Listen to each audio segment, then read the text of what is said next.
All right, everybody. We are back with another episode. I am joined today with a very special guest, Mr. Alan Sales. How you doing today? How's it going, Nick? Everything's good, man. How are you? Doing well. So, tell me a little bit more about like how you started to become a Rams fan. Like, when was it? What era of the team? I was born a Rams fan. My dad was a Rams fan when he came here from the Philippines, and he just became a fan. When in the '60s, when Roman Gabriel was the quarterback for the Rams, a Filipino, half Filipino, so he kind of latched on to that. When I was born in the early '80s, and it kind of just grew from there. Season tickets, we went to Anaheim. Uh, he was at the Coliseum. That was before me, so. We went to Anaheim, and then when they left, we kind of just when they went to St. Louis, I kind of just still stuck with them. They had no other team.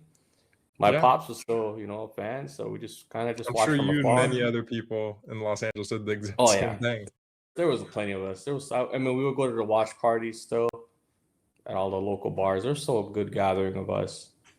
Yeah. And we also, How excited were you when they finally had the news in almost 10 years ago now that they were man, it's coming been back? 10 years. Yep.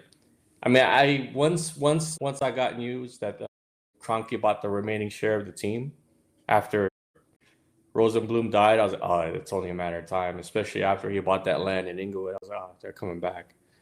And then I was still, connected with a lot of the booster clubs back then, and we had a big rally at the Coliseum before they made the announcement, and the rest is history, Dan. What are some of the best experiences you've had as a fan? I know you've been to a lot of games. I always see you Yeah. posting about training camp and stuff. Like Right. you're really out there going to stuff. Yeah, yeah. I have a lot of flexibility, so when they had training camp in Irvine, it was hard for me to get to because that's the Yeah. end of the. That's pretty far. It's a good hour and a half for me to get to Irvine from here, but. Whenever since they went back to when they went to LMU, which is just right around the corner, I was able to attend every camp event, every open camp that they've had. Hmm. So it's a lot more accessible for me to go there than versus Irvine. So as far as the games, I've had season tickets once they made their move to 2016. So from 2016 to now, I've had season tickets with me and my dad, and I have 8 seats altogether. So, Wow. What's your favorite game that you've attended? oof. There's been a few. Obviously, that Monday night game against Kansas City at the Coliseum, which one sticks out. Yeah. That Thursday night game versus the Vikings, 2018, sticks out. Obviously, the NFC Championship versus the Niners. Super Bowl, obviously, that was a big one. You got to go to the Super Yeah, Bowl. I got to go to the Super Bowl in 2021 when the Rams won. Wow. Well, tell me a little bit more about that. I feel like that's not like, something you hear from like your average fan. Like that's pretty Oh great. yeah, yeah. Season ticket members we were entered into a lottery system where we can buy tickets for face value. I was fortunate enough to, or Yeah. lucky enough to win That's pretty awesome. 2 tickets for face value. I mean, I still would have went, but to get it at face value was much better Mhm. than paying 2-3 times the cost.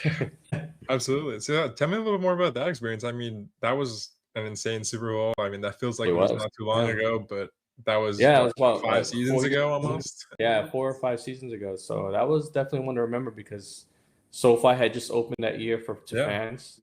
So the entire year was just a blur because, I mean, first year for Stafford, Von Miller, and when the OBJ came, hosting the Niners in the NFC Championship and hosting the Cardinals and that all NFC West teams in the playoffs was awesome. Yeah. I So mean, I couldn't even imagine just being there in the atmosphere that was around there. Like, it was was it insane. just It kind of was just intense. crazy? Especially whenever we host the Niners, it's always intense. But that particular game was one that sticks out. That one was real intense.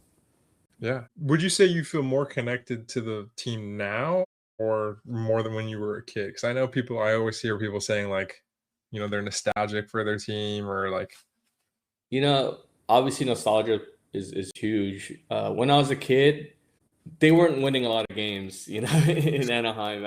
I want to say they probably only had one winning season or two when I was a kid. And one particular year I really remember was 1989. I think that's the year where they went to the NFC Championship versus the Niners and got absolutely destroyed in Candlestick. But that particular sticks out, especially when we hosted the Niners over there on a Monday night game. We lost that game on like the last 2 minutes of the game. So that one really sticks out to me. But I'm more connected now as an adult because they've been here for 10 years. Yeah. I can afford to go.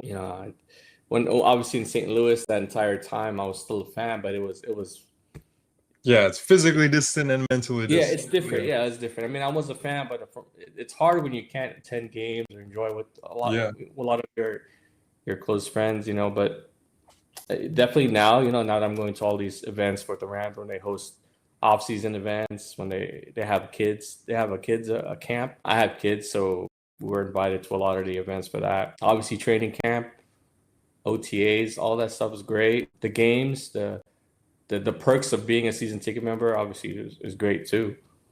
Behind the scenes stuff and on the field access and all that stuff. That's all. I know. And what made you want to start just like posting about all this on social media? Because I feel like you're really kind of at the games, just sharing a different view and an experience from actual games. So I go to every game, so it's great, sharing what from my seats because I'm right on the field.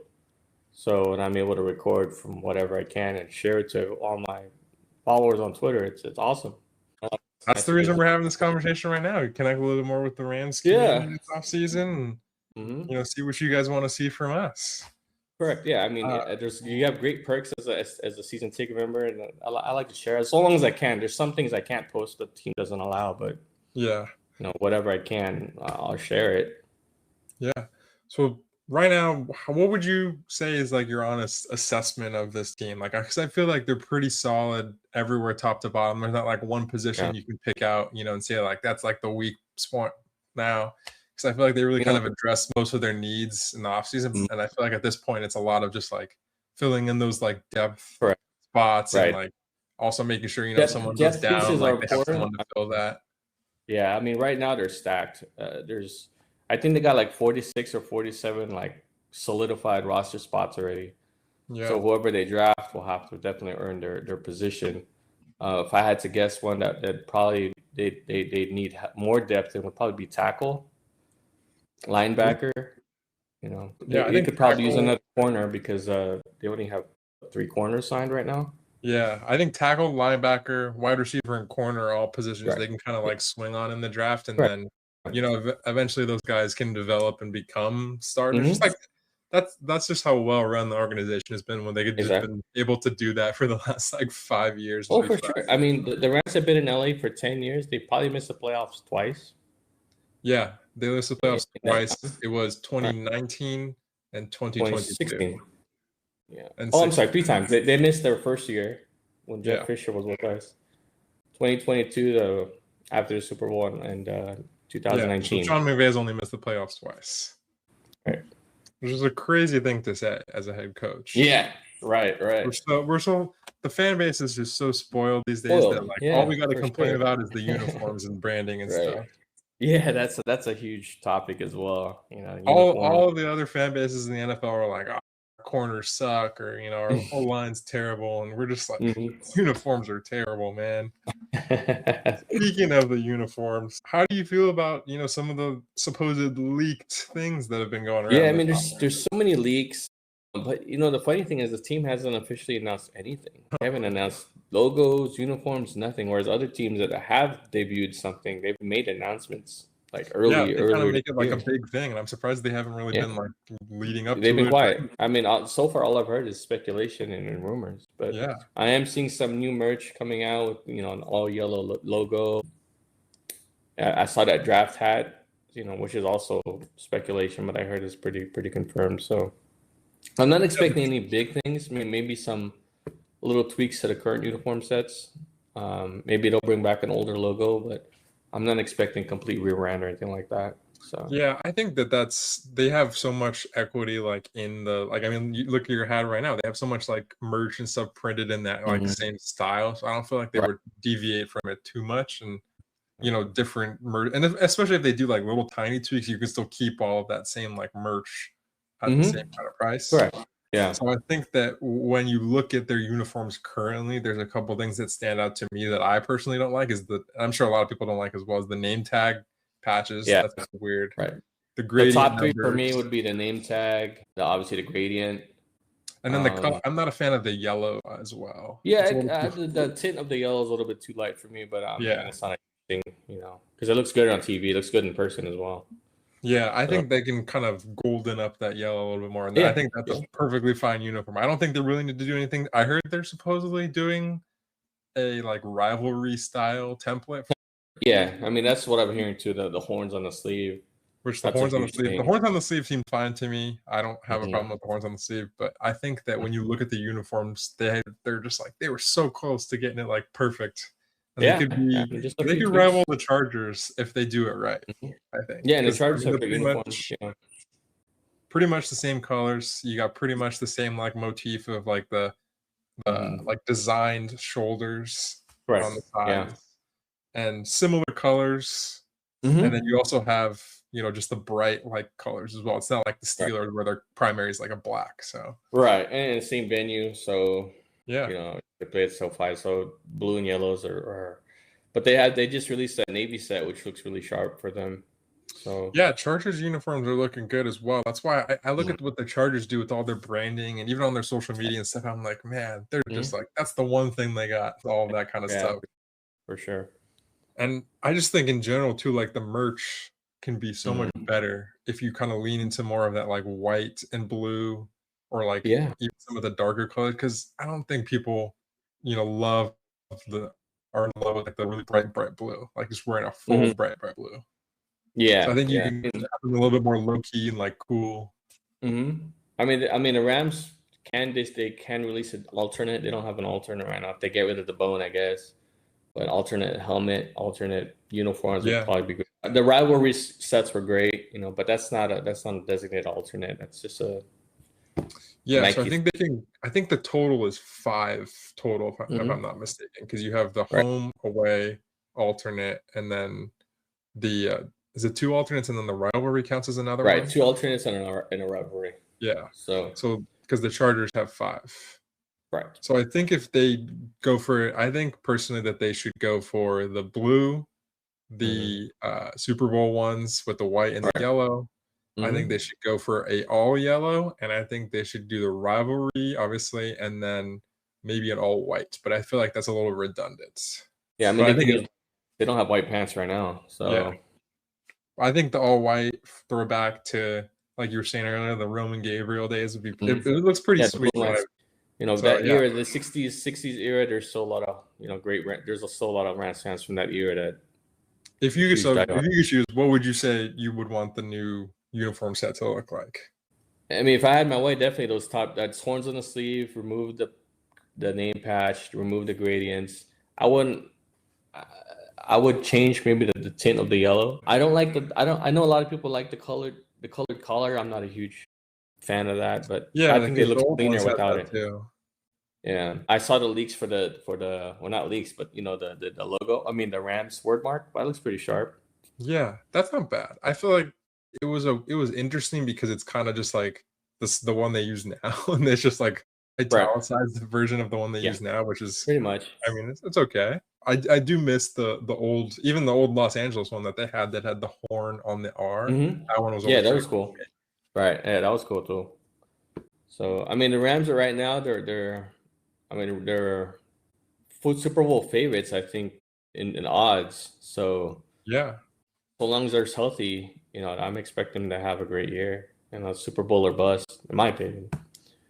Yeah, I mean, when you look at this team top to bottom, you can't really, like I said earlier, you can't really point at one position and say that's the weak point anymore. It's kind of just like no one's like really that like there's linebacker. I feel like is kind of just like towards the end of the year that position was kind of just like okay, like Right. Right. serviceable. I don't think it was of strength necessarily, but I Hmm. think when you have better, They could still definitely use another corner, even with those, because Forbes is back. But other than that, they have no other sign corners. yeah, I think they're probably definitely going to draft somebody, whether that's in the later rounds or in Oh yeah, number they 13. should. I think Josh Wallace is probably going to come back, and what's the other corner that they had under other undrafted corner they Jalen had? McCullough.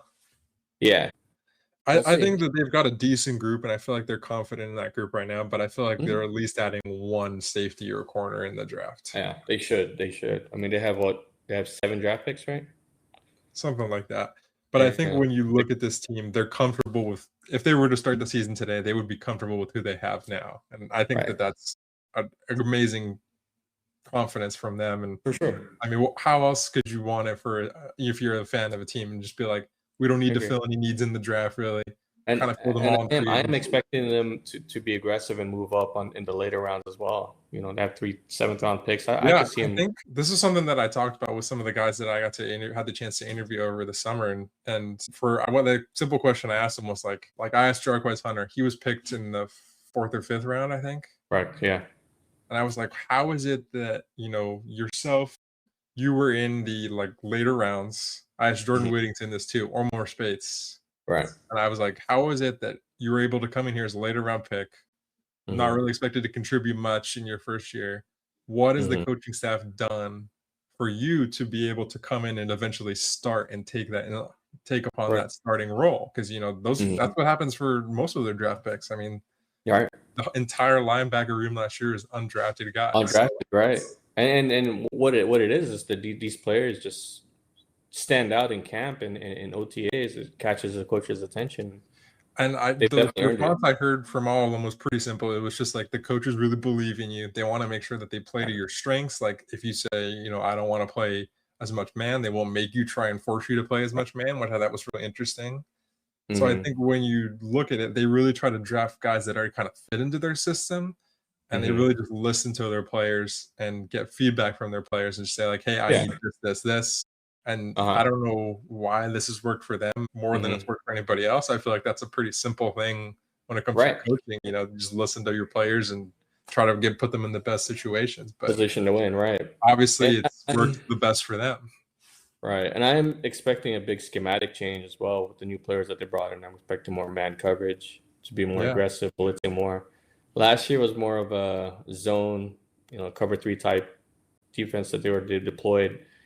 And you can see how teams adjusted to that later in the year. They started, killing us pretty much. Yeah, they just started picking So on him. I think when you, like, look at some of the ways that the Trent McDuffie's play, he just kinda like Ramsey, where he just can isolate yeah, one-on-one, kind yeah, of force the defense to make a play. If, correct. they try to throw at him, he just erase the other wide Hmm. receiver. But I think they can kinda go back to maybe some of that, like, 2021 defense when Ramsey was Sure. doing No, that and, kind of and they stuff. have the personnel to do it with Watson and And I McDuffie. So, really I really think that bringing Quentin Lake, why not bring him back, but extending him was really the move to do. and I'm a big fan Carl. of Quentin. Right. I covered him when I was at UCLA still, and Mhm, it's mhm. awesome to see him grow in the system. And those are the two things for anyone that's making mock drafts. The couple of things that they like is really intelligent players, Mhm. players that are able to, be sound when they tackle, not miss a bunch of tackles, and they like guys that fit the system. So kind of, Absolutely. not the best maybe football players in the like measurements, but you Athletically, turn on yeah. the tape and you see him, you say that's a Right. good ball player. Yeah, absolutely. I mean, we call how the defense, when Lake went down last year, how different it looked without Lake. Yeah, I think he's gonna be huge. I really like the emergence of like some of those other guys, and these guys are young. Like I think the Hmm. longest tenured guy is Quentin Lake, if I'm He not is on the mistaken. defense, yeah. Kobe Turner is, yeah. I mean, Yeah, he's Quentin was 22 and Kobe hmm was 23, I'm pretty sure. right. Yeah. So, I mean, when you have a guy All that young. was drafted, what, 3, 4 years ago, like, that's your longest tenured guy, that's pretty crazy I It feel like is. for any team. When you have that turnover year after year, Hmm. and Hmm. you're sure you're able to keep that continuity on defense is huge. So, Right. I think when you look at it, he's kind of been that captain on defense, and he's been that, like, local hero, so to speak. Right. Yeah.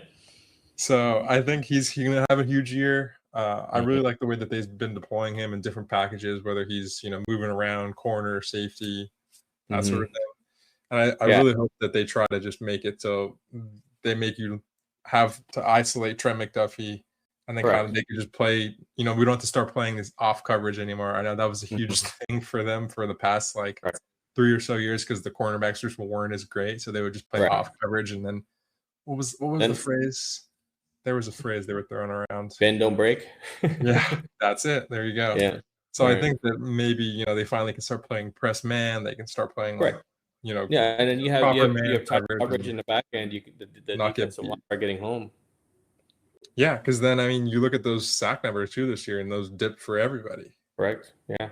So I think maybe we get a double digit sack year again from both maybe four guys, 40 Yeah. sacks Yeah. from just the Right. defensive line. Is Fisk that the hot Fisk take? had a down year. Yeah. I mean, expecting versus Fisk and to get home more next year or this upcoming season. So Yeah, and I feel like they didn't really like go into the offseason and just say like we need to fill this need either, except for cornerback. Like the rest of the team was kind of solid. It was just cornerback that was like we need to right. go and attack this Right. That was position. definitely the biggest weakness of the team, and they definitely addressed that. So and Yeah, whoever and I they feel like in the this other upcoming draft, whoever they draft at 13 needs to be, needs to ball as well. for the past couple of years too, I feel like they've kind of made those like sneaky good moves in the offseason that like not a lot of people talk about, but then they end up being like pretty big contributors for there. Like I mean, look at Cam Curl, Nate Landman, Colby Right. Parkinson. Right. Like those guys were all pretty huge contributors for them in the past couple of years. And when Good. you look at the moves they made this year, not as many. I mean, you got Jalen Watson, which is he's probably going to start more or less, but just then Right. you have Grant Stewart and Joe Cardone. Yeah. Cardone was an interesting one. I wasn't Yeah. sure why that one I was mean, the long case. snapper. They definitely needed a long snapper because Alex Ward was not it, and obviously, what was that vet that we brought back? Jake McQuaid. Yeah, yeah, and he was up there. He's like 45 years old, I think. I'm never sure about that because then, how much can you really pin on the long snapper? Because it's like Right, punting, how much of it is the right, kicking? Like, can you really blame the long snapper? Like, right. I mean, but they just needed a huge reset of special teams because yeah, Rams are so bad. Ranked that was, last in every category. So they I know definitely that was needed. a huge point of contention towards the end of the year, but I feel like how much can you blame the long snapper? And he was brought in with Ethan Evans too, so I feel like there was some cohesion there, but Right, right, right, right. I don't know how But that much was you can all really brought in. That was all brought in by the old special teams coordinator, which is true Blackburn. as He's the well. one that brought those guys in. So Yeah. and he's gone. So Yeah, I just don't know how long. I wish that they might try to pick some guy up on the offseason because Joe Cardona too is getting up there. I feel like he was up the yeah, I think Patriots he's for 30, like 30. 10 years or something. Yeah, yeah, he's up there too. 32, 33 maybe. So Yeah, so that was a little confusing, but I was like, okay, at least right. they know what they want, Mhm. So when you look at this roster, is there any guy that you would want to like move off of in the next couple of years? Move off of in the next couple of years. Like you just let walk is the better term. Yeah. Because I feel like there's a couple guys I coming up. think Well, let me give you some names. There's a couple guys coming up on expiring contracts right. that I feel like are really important, and they're I gonna need to make think some tough. there's gonna be definitely cap casualties. I think Byron Yeah, Young's probably gonna be a casualty, and Josiah Stewart will probably slide on that position. I know. I hear people saying that though, but he had probably the best year out of all the He defensive did, but line. he's gonna demand huge contract, and if it's gonna be between Verse and Young, and for some reason I have a feeling they're gonna give Verse that contract, especially if he has a great year to start from the year. He's gonna have the 5th-year option too, because Yeah, Byron Young was third round, right? Brown was a third So round, so he's due for he's an gonna extension. he's This gonna is the have the last year, 5th-year basically. option. And if he has a good year, I'm pretty sure he's even going to hold out if he doesn't get an extension. Yeah, this is contract year for him. This is a contract year for Matthew Stafford and Devontae Adams too. Yeah, I feel like Adams is not going to come back. I don't think Devontae's going to come back after this year. I feel like this might be it for them because there was reported that he said that he was done when Stafford was done. Yeah. Super Bowl's here this year again. Mm-hmm. This As might far as be the Stafford, last year I do see Stafford coming back after, depending on, what happens next year. If I they win know the Super he Bowl, was doing probably. so good, Yeah. but I feel like if they win the Super Bowl here again, like how can Mhm. you not want to just like wrap it up there? Like that's the ultimate storybook ending. For sure. We'll see. We'll see what happens then. Yeah, then you have Steve Avila too. So I Mm-hmm. feel like there's a couple of guys, here and there that they're gonna have to make some tough choices. That's what happens when you have a young team is you end up having to Right. pay all these guys eventually. Right. Well, I mean, salary cap goes up every year as well. So Yeah. I think mean, Dotson will probably be between Avila and Dotson. I think they'll probably go with Avila and maybe replace Dotson somehow. yeah. I think Sean Shelton will probably be another option after this year. Will probably be Warren replaced. McClendon is another guy that they're gonna need to eventually pay Yeah, too. I think they're probably gonna give him a contract probably this year. Probably. Yeah, they might extend him because I feel like he's Yeah. another guy that's a position of need, sort of. But Mhm. because Right. how important is tackle? I mean, that's just like Huge, And have your especially for most the Rams. impactful. You know, you see what happened when Jackson went down last for that Monday night game versus the Falcons. So I know, because I feel like when you look at, especially when you have a quarterback that's, what is he, 37, 38, mm-hmm. you need to All make right. sure you got your offensive line in place. And they've done that pretty well, I feel like. Yeah, for sure. So I think in the next like 2, 3, you have a Puka extension too, which that's a whole nother story we can get into. Like Yeah, I don't think I'm not worried about him at all. I'm not. Yeah, He's like what? He's 20, probably like 25, 24. He's 24, I think. So 24, 25. Like, I mean, yeah, you're a superstar in Los right. Angeles. You're probably going to get into a little bit of shenanigans, out Yeah, there. yeah. I'm not worried about him. He'll lock in once the season comes on. Spending same with training camp. I'm not too And worried like about him. literally the day that story broke about him being in rehab, like I saw him post on his Instagram that he was working out with Coop and Higby. People think rehab is like a complete lockdown unit, where you can't get out. But he's out. He's going in for his treatment, and he leaves right after, and he works Yeah, out. I don't know. I Yeah, feel like people are totally freaking out. I mean, they see him right. I've seen him everywhere though. I mean, good for him. He's Yeah, living his yeah. life. Good for him.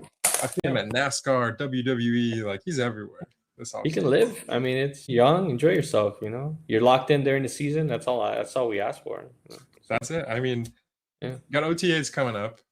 yeah. Who are OT's you coming. kind of OTAs at the end of the month, I'm pretty sure even. Yeah, usually right after. I think right after the draft. Yeah. So who are you kind of looking for, this year? Is it Jordan Whittington to take another Yeah, step? Like who are some of the guys I you're hope gonna be watching so. this offseason I that hope Winnington steps up. Mumfield, I hope those two step up. I'd like to see Jarquez Hunter get some snaps. Yeah, so Josiah Stewart, I'd like to see him get going like a little bit more next year. Terrence Ferguson, obviously, he needs to yeah. make an impact. So those are the three, I guess, the rookies from last year. I'd like to see him have more of an impact this year. Yeah, absolutely. There was a And guy whoever they're honestly gonna take, there's a guy I and honestly forgot about they even drafted was Ty Hamilton. I was yeah, he's looking at been the a roster and complete. I was like, I Yeah. totally forgot this guy was even They moved here. up for him too, and I watched him in camp. He was getting pushed around, quite a bit. So I'd like Yeah. to see him step it up because Tyler Davis, he's got that backup spot behind Turner locked up too. So Yeah, absolutely. So what does a successful season look like to you? Because I feel they like got to win the Super Bowl, and I know. I feel like that's the only way you can go here. The way it's that the this only way roster it'll be is acting, successful. If it's anything less, and it's then it's a failure. I mean, it's like a what failure. what kind of standard are we holding our teams to here? The Dodgers are Yeah, anything less than, a championship too. absolutely, they have to win the Super Bowl. There's no there's no other response to it. I mean, last year they should have won the Super Bowl, but Yeah, absolutely. So I think that that's, where we stand on that right now. Give me mhm. one prediction for this upcoming season. So I had the Rams going 12 and 12-5. Yeah, 12-5. I got them winning the division. Seahawks right behind them at probably 11-7, 11-6. Niners probably 10-7. So I got them hosting the wild card. Well, actually, I have them getting the bye. So I have them hosting the divisional versus the Niners and NFC Championship probably against the Eagles. Hopefully they get that because I feel like they've been kind of slided with the seeding lately where they haven't gotten to Right. play at home much. All right. And the Super Bowl, I'd love to see the Rams and the Bills. Absolutely. I mean, Right. how can you not want to see them in the Super Bowl again in their home stadium? In SoFi, yeah. I mean, Rams and Bills. That's how Who's your that's how I one breakout player prediction for next season? break a player. So I got Stafford, having another MVP year. I'm not saying he's gonna win MVP, but I'm, putting up, numbers just like last year. Yeah. But as far as a standout player this year, I'd like to see Corum get more snaps because him and Kyron were a great duo last year. But I expect Corum to step it up more. I expect Verse to have a breakout year. Double-digit sacks, and that's what I really want to see from him because he's putting in some work this offseason, working with Micah Yeah. and other edge rushers. So we'll see. We'll see what happens. All right. And wrapping us up today, All what right, is man. something you've learned from watching or playing sports that you think that people can apply to their everyday lives? Oof. I played sports all my life, so if you're committed, you know, if you're determined and you put in the work, you know, good things happen. You know, put in that work, don't stop, no, don't settle, keep grinding, and good things happen. All So right.